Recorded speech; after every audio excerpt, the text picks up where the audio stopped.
E buongiorno o buonasera, non so quando vedrete questo video, per non sbagliare, salve! Oggi andremo a vedere quello che è successo dopo che sono andato via da Toronto. Sì, perché dopo essere andato via da Toronto sono andato in un'altra città. Chi mi segue su Instagram già lo sa, se ancora non mi seguite, che aspettate? Ebbene sì, perché dopo aver visto tutto quello che c'era da vedere, o almeno quello che siamo riusciti a vedere, spoiler, per vedere tutto bisogna tornarci. Appunto, dopo aver visto un bel po' di cose a Toronto, dato che eravamo molto ma molto vicini, perché non andare a New York? Quindi abbiamo preso il primo volo e sì, siamo andati a New York. Sveglia la mattina presto, siamo andati in aeroporto, ma non nel più famoso Toronto Pearson, ma a Billy Bishop, che come potete vedere parte praticamente da sotto la CN Tower. E siamo partiti con l'aereo che state vedendo, sì, un aereo con le eliche. Sì, so cosa state pensando, un aereo con le eliche, è la stessa cosa che ho pensato io. Ho pensato subito, adesso cadiamo.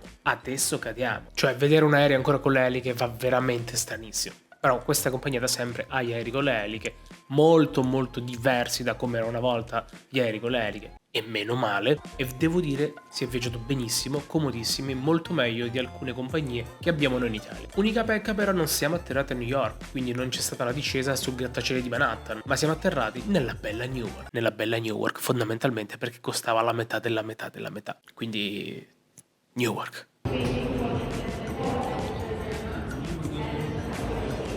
Atterrati a Newark siamo andati a prendere un treno che ci ha portati diretti a New York. Arrivati a New York siamo andati subito a buttare la valigia in albergo che avevamo in zona Manhattan.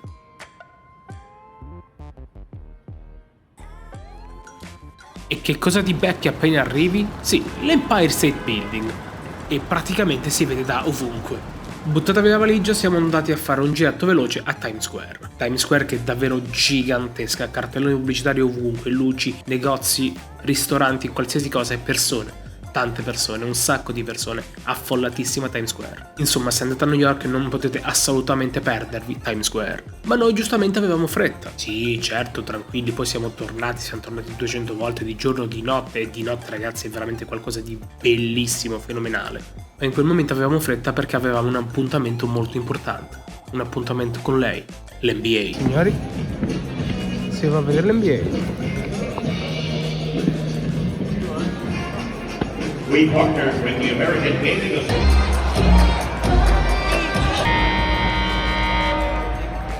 Good afternoon, everyone, and Happy New Year! Welcome to Madison Square Garden, the world's most famous arena. Today's matchup features the Phoenix Suns. E ragazzi, chi mi conosce sa soprattutto quanto io ami il mondo NBA, l'NBA in generale. E anche se non tifo New York Knicks, andare a vedere l'NBA al Madison Square Garden era qualcosa di meraviglioso. Tipo un sogno che si realizza. E soprattutto quando entri là dentro e vedi l'ambiente e soprattutto vedi come è organizzato e quello che fanno, capisci perché un biglietto costa veramente tanto. Non c'è un solo attimo di tregua, è un susseguirsi di eventi. Partita, cheerleader, balli, canti, kiss cam, di tutto, veramente assurdo. E anche se non siete fan, se non capite nulla di basket, secondo me è un'esperienza che se andate a New York, se andate negli States in generale, dovete fare perché è qualcosa di allucinante.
what so proudly we hailed at the twilight's last gleaming, whose broad stripes and bright stars through the perilous fight o'er the ramparts we watched were so gallantly streaming, and the rockets red glare, the bombs bursting in air, gave proof through the night that our flag was still there. Oh, say does that star-spangled banner yet wave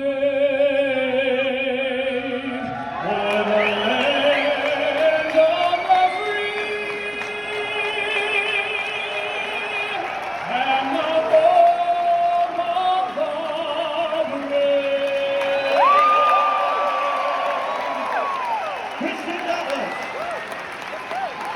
E adesso alcuni di voi si chiederanno perché ci hai fatto ascoltare tutto l'inno americano? Fondamentalmente vi ho fatto ascoltare tutto l'inno americano per farvi capire quanto cazzo sono patriottici. Cioè dovete capire che noi eravamo tutti in piedi, tutti a cantare e giustamente gli americani erano tutti con la mano sul cuore. Un po' come quando si canta l'inno d'Italia, solo che noi lo facciamo con la nostra nazionale, loro lo fanno per tutte le loro squadre, in tutte le partite. Tutte le squadre, tutte le partite, ogni volta sempre l'inno. Questo non vale solo per l'NBA, ma vale per tutti gli sport americani. NBA, NFL, NHL, tutto. E possiamo dire che sì, anche questo fa parte dello show. SC Upstate, 0, Torrey Craig. At center at 6'11" from Arizona, number 22, DeAndre Eaton. At Dalton at 6'4", Emmanuel Quigley. And Shea forward at 6'8" from Kentucky, number 30, Julia Durando. The head coach of your New York Knicks, Tom Thibodeau.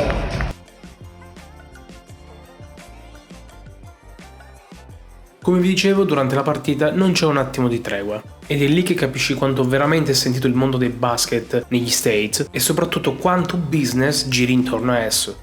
Infatti, durante i timeout, per riempire i momenti vuoti, vedrete fare 500.000 altre cose, come ad esempio il lancio delle magliette, la kiss cam, il karaoke, far provare ad una persona a caso a fare canestro da centrocampo e chi vince, vince soldi.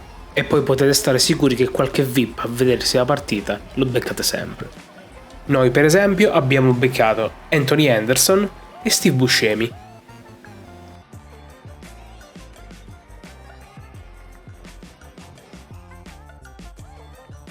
Ma è anche durante la partita che becchi lui che gioca a FIFA.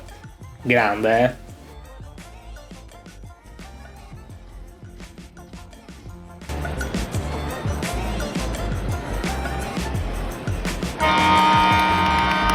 For the Suns, number 10, Damian Lee is in the game. He replaces Michael Shannon.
With somebody to love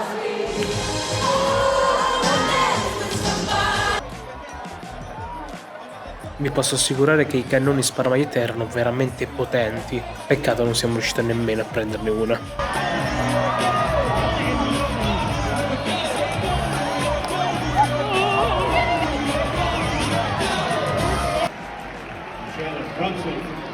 E come potete vedere dal risultato, i Knicks hanno praticamente devastato i Suns. Infatti il pubblico era euforico.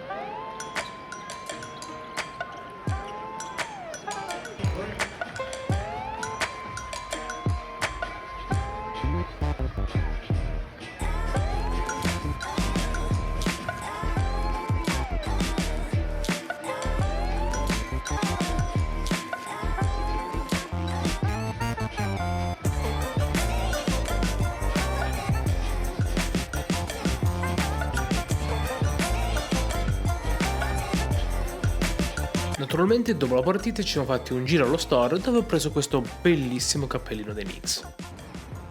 Passate le euforie della partita, quello che rimane giustamente è un po' di fame, quindi siamo andati a cercare un po' di cibo. E diciamocela tutta, una cosa così semplice come l'andare a cercare qualcosa da mangiare a New York diventa un'esperienza. Perché tra grattacieli, palazzi, parchi e scorci mozzafiato ti dimentichi quello che stai facendo e cominci a macinare chilometri. Eh sì, quello è il Flatiron Building.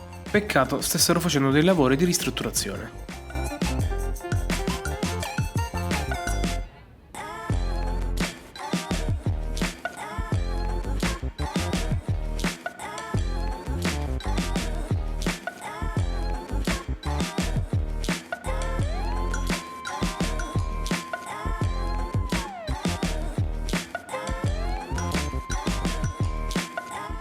Finito di cenare in questo ristorantino che faceva noodle proprio sotto il nostro hotel, e ragazzi se non stavi attento ne potevi diventare dipendente, erano buonissimi, e fatemelo dire mi sentivo in How I Met Your Mother. Finito di cenare, passeggiatina veloce, dopodiché subito in hotel a dormire perché l'indomani ci aspettava una bella giornata, una bella esperienza. L'indomani dovevamo andare al MoMA. Ma questo lo vediamo nel prossimo video.